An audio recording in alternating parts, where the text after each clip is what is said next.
The following presentation is sponsored by Friends of the Georgetown Library.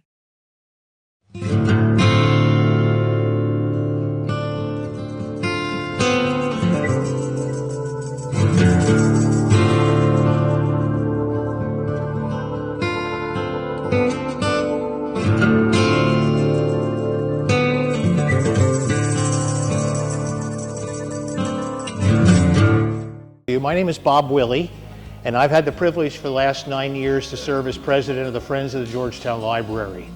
I've been joking this year that there was a term limit when I started, but somehow that detail got lost in the bylaws. And some of you who have been in volunteer positions know what that is and how that happens much too quickly and much too often. But anyway, it's a privilege. And I mentioned when we did the grand opening, it's just a privilege because we have a wonderful group of people who are working here at the library, great people in terms of the staff that are doing a wonderful job for us. We've got a great dedicated friends group and a great community to serve. And just it's been a wonderful experience in serving in this capacity of Friends of the Library. Tuesdays With is our regular lecture series. We, on the third Tuesday of each month at 10 o'clock here in the new auditorium, have a presentation of outstanding speakers on subjects of local interest as we go through the year. Afterwards today, I'll talk a little bit about what's going to be our presentations. We're going to take a month off in December because of the proximity of our third Tuesday to Christmas, so we'll take a break on that. But resuming in January, we'll talk a little bit more about that schedule then. Tuesdays With, our title, for most of you triggers actually another word, Tuesdays with Maury, a 1997 bestseller that came out that talks about really what we're all about, and that is an ongoing learning experience of a college student who continued to stay in touch with one of his professors and just a wonderful relationship that existed for many years afterwards. And we see that as our task, to be constant learners, lifelong learners, and this gives an opportunity to do that here through the lecture series provided by the Friends of the Georgetown Library. Today we are really privileged to have with us Robin Salmon. And Robin's been a regular speaker for us. In fact, I'm going to speak to her today about next year, so this is putting her on the spot. But anyway, Robin is the Vice President of Art and Historical Collections and Curator of Sculpture at Brookgreen Gardens, an incredible resource that we have here in the Georgetown County area. Brookgreen Collection of American Sculpture currently includes nearly, or probably now more than 3,000, nearly 3,000? More than 3,000. I have to update my intro with 450 and more sculptors who are represented in that collection. Robin is a graduate of the University of South Carolina. Rated number, what's her football team number? Anyway, who knows? I don't know. It was 21. They're coming up and getting better. Anyway, has no relationship to today's presentation. And also of the Museum Management Institute. Her specialties are American art history, especially figurative sculpture, and also developing museum exhibits, developing museum programs. She's the author of 5 books on Brookgreen Gardens and co-author of 8 other books on art and history subjects. And when she was here with us last time, she had just received the Medal of Honor by the National Sculpture Society for her lifetime of service to the field. Join me in welcoming Robin Salmon.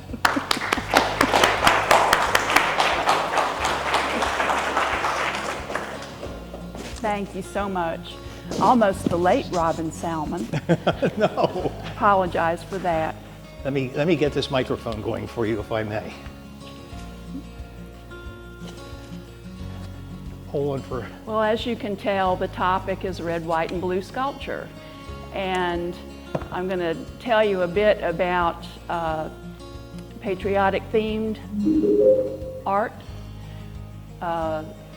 sculptors who are veterans, and some very surprising veterans, actually. I was surprised when I learned some of it, and I hope you'll enjoy it. Well, I still can't see it, but I'll trust. Yeah, all right.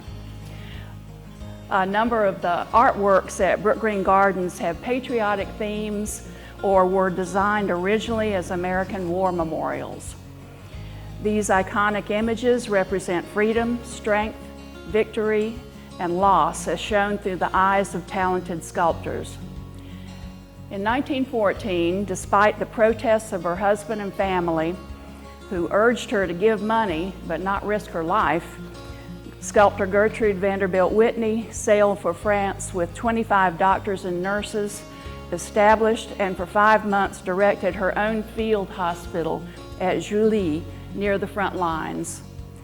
Profoundly affected by her experiences, Whitney created a series of small bronzes of soldiers. She also used her experiences to create the Washington Heights War Memorial in New York, titled Over the Top. Just checking. Curator by Gertrude Vanderbilt Whitney is in the Offner Center at Brookgreen.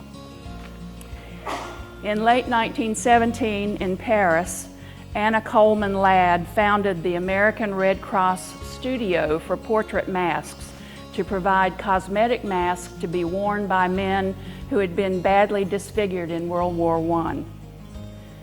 Soldiers would come to Ladd's studio to have a cast made of their face and their features sculpted onto clay or plasticine, which is an oil-based clay. This form was then used to construct the prosthetic piece from extremely thin galvanized copper. The metal was painted to resemble the recipient's skin, and the prosthesis was donned with strings or eyeglasses.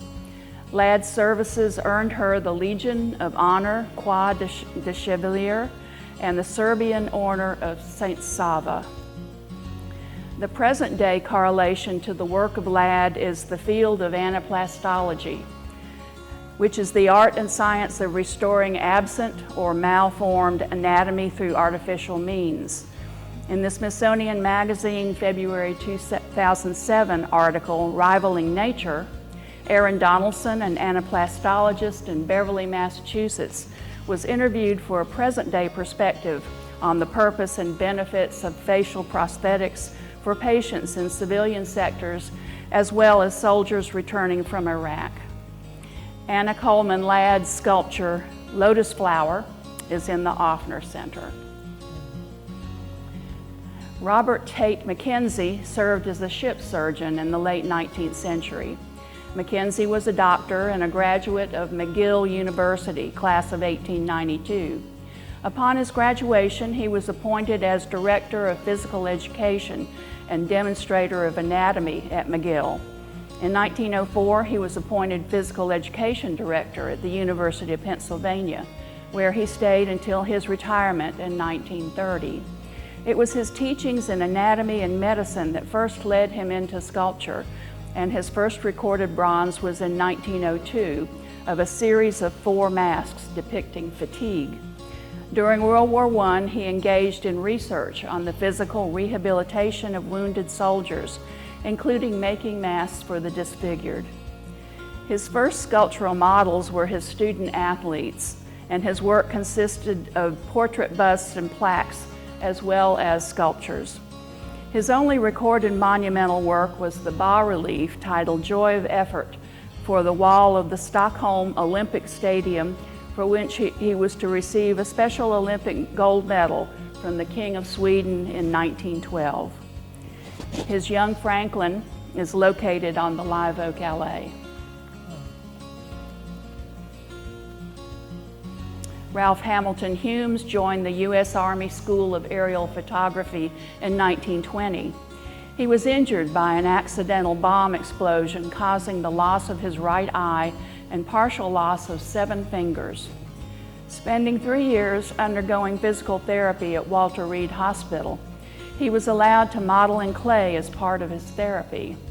Doctors recognized his talent, and the U.S. government paid his expenses for 1 term at the Reinhardt School of Sculpture in Baltimore, Maryland, launching his career in sculpture in 1924. His wounded crow, shown on the left, takes on greater meaning when we know his handicap. It's located in the Offner Center. The eagle's egg is on view at the Bald Eagle exhibit in the Low Country Zoo. Disarmament by Daniel Chester French was designed for the temporary Victory Arch erected in New York City, celebrating the armistice at the end of World War I.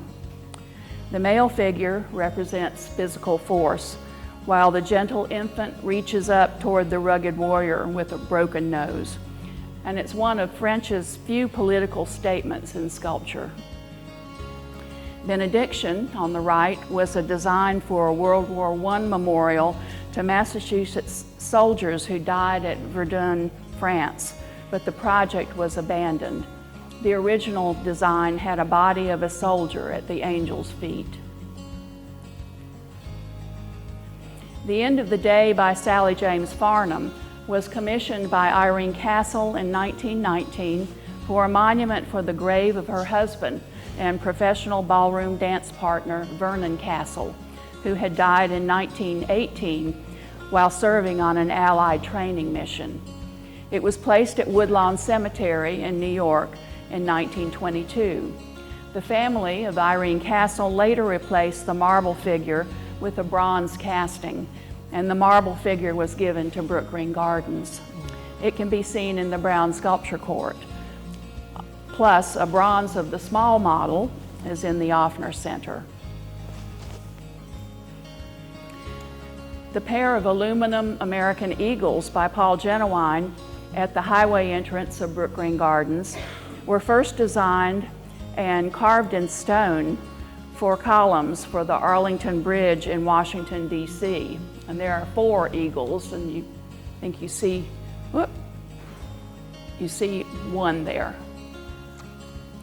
They were also placed on gateposts at the American Embassy in Paris in 1929.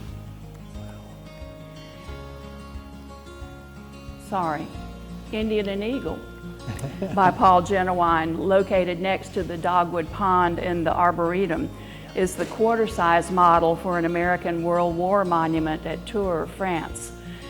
Genuine thought the image of a Native American symbolically releasing a bald eagle, the symbol of America, would not cause controversy, but it did. Critics panned the design, saying it was not realistic, although Genuine had stated clearly that it was symbolic. All right, we did the American Eagles. Okay. The Ardennes Memorial by Genuine is the World War II memorial at the American Cemetery at Ardennes, France. And that's shown in the center. Brookgreen owns the original plaster model of a male figure symbolizing the gallant, shown on the left. And we have castings in porcelain of the heads of the high relief figures that you can barely see there on the facade of the memorial.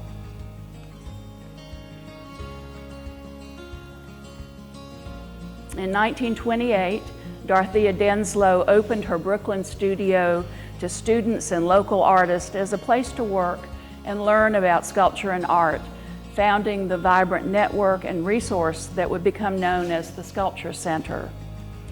The growing group of artists operated under the name Clay Club, and in 1930 moved to a carriage house on West 8th Street to open a studio and gallery space. During this period, they had ongoing solo, group, thematic, and traveling exhibitions, as well as room to teach classes and give artists studio space. From 1928 to 1939, they had annual picnics on Staten Island where members would gather at a natural clay site and construct monumental sculptures. From 1941 through 1945, many of the Clay Club members fought in World War II. While they were away, the studios were turned into the Sculpture Canteen. In the servicemen's program, members of the armed forces could take advantage of the Clay Club's facilities. Members taught classes and provided materials for free. After the war ended, veterans took advantage of the GI Bill to enroll in classes at the Clay Club. Dorothea Denslow's whimsical pelican and rider Pelican Rider and Playmates that you see in its original location in front of the old small sculpture gallery in the 1930s are now located in the Offner Center. Frank Eliscu served with the Medical Corps during World War II, using sculpture as an aid to plastic surgery. He continued this work after the war, engaging in research into the pigmentation of skin grafts, becoming a specialist associated with the New York Hospital. Among his many unusual sculpture designs were highly prized bowls for Steuben glass, and yes, the Heisman Trophy. Yeah. His shark diver is located in the upper left wing of the sculpture garden. In 1945, George Demetrius was commissioned by the United States Army Chemical Warfare Service to work with a laboratory at MIT to select head shapes which would be typical of all the GIs in the nation. Using the lab's data, he sculpted 10 heads, 5 average and 5 unusual sizes, and cast them in bronze. From these, gas masks were developed in sizes resulting in a single mask to fit any one of the heads. Can't imagine. After materials for sculpture were sharply curtailed, Demetrius became interested in experiments with a new terracotta that had strength, fine texture, and was virtually non-shrinking. Several casts were possible from one set of molds, appealing to sculptors everywhere. Profoundly affected by the effects of the war in Europe, especially in France, Demetrius created Fall of France, located in the upper left wing. Cecil Howard served in France and Serbia during World War I with a British hospital unit operating with the French Red Cross. Early in World War II, he served with the American Red Cross in France, bringing food and medicine to men in prison camps. Howard was about to be arrested but escaped in late 1940. He was then attached to the Office of Strategic Services in 1943 and accompanied the U.S. Army as an intelligence officer during the landing at Normandy. He served with intelligence and the Cultural Relations Service of the Office of War Information in Paris until the end of the war. His knockout can be seen in the Brown Sculpture Court, and Fatigue is in the Offner Center.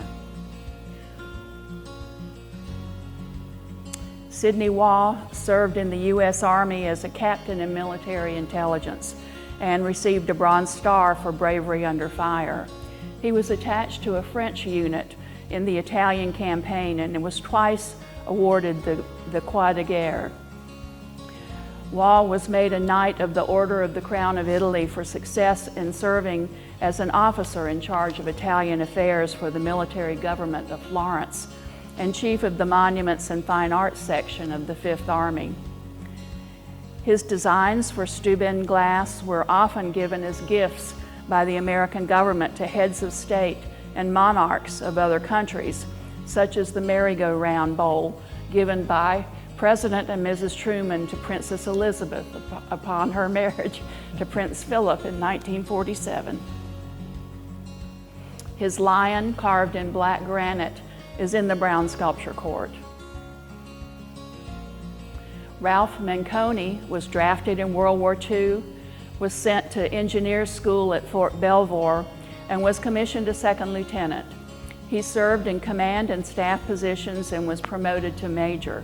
His unit saw 3 years of active service in the European theater and twice received citations for outstanding performance of duty. Manconi was awarded a Bronze Star, the European Theater of Operations Medal, Victory Medal, Pre-Pearl Harbor Medal, and Medal of Occupation. His charming bronze of Mocha, a young goat, is in the Brown Sculpture Court. In October 1942, Walker Hancock was drafted into the Army, where he joined the Medical Corps and trained as a medic. He was then transferred to Washington, D.C. for temporary duty at the Army War College to design the model for the Air Medal. Hancock had previously won the competition to design this medal, and only after he was drafted and spent time at Medical Corps did the Army catch up with him. Upon the completion of the Air Medal design, Hancock was transferred into military intelligence with a promotion to lieutenant. While serving 7 months at the Pentagon, Hancock was promoted to captain.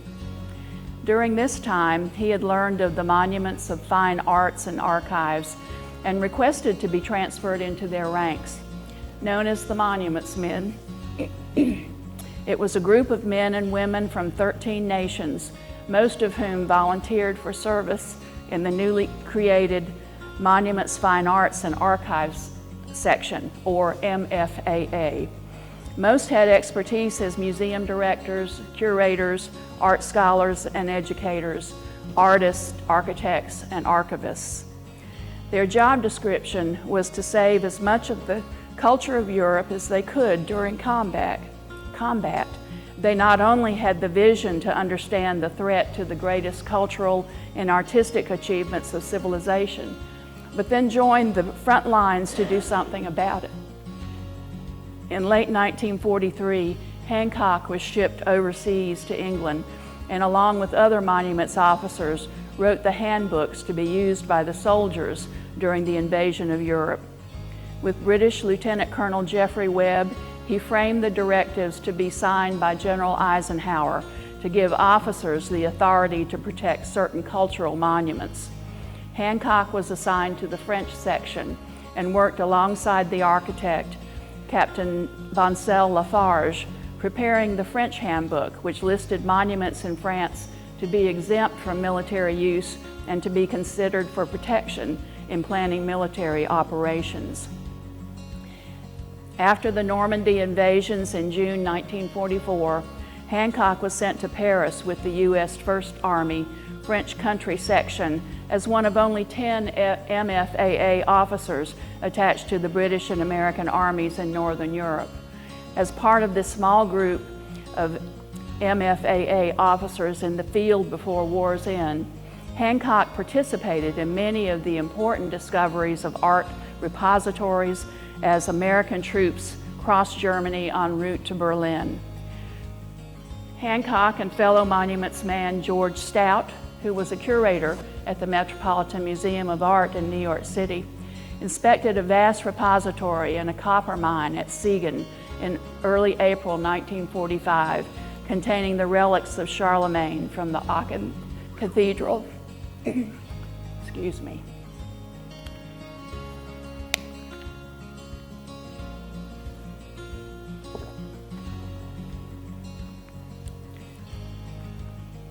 Later that month, an American ordnance unit discovered a munitions dump in Thuringia, which was also being used as a major art repository.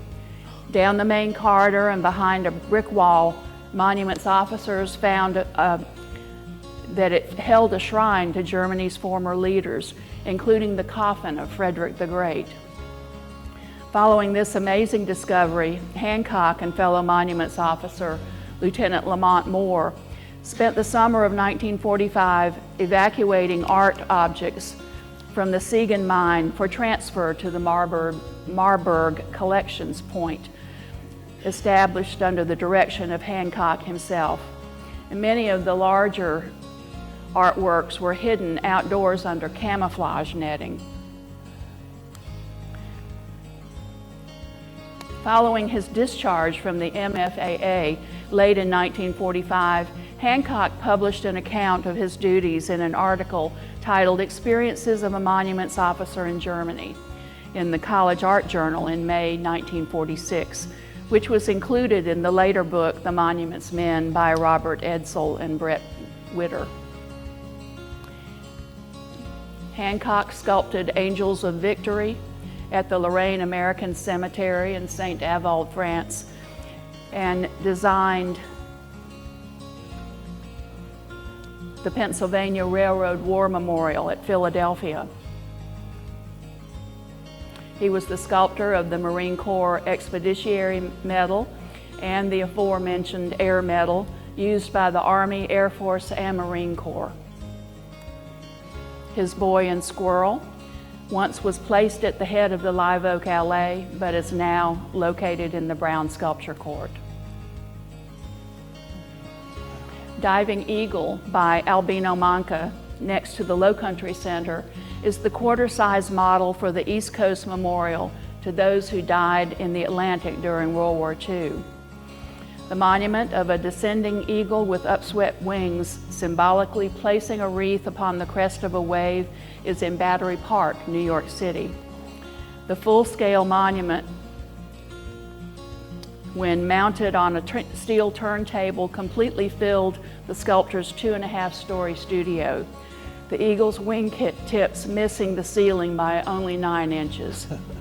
The completed memorial was installed in January 1963 and dedicated by President John F. Kennedy on May 23rd. Stanley Bleifeld served in the U.S. Navy during World War II. His design for the U.S. Navy Memorial includes 4 separate figures and 2 reliefs that have been installed in Washington, D.C., San Diego, San Francisco, Jacksonville, Florida, Charleston, South Carolina, Norfolk, Virginia, and other naval bases. The lone sailor with his duffel bag is the most popular of the group of figures. The Homecoming depicts the happy reunion of a sailor and his family.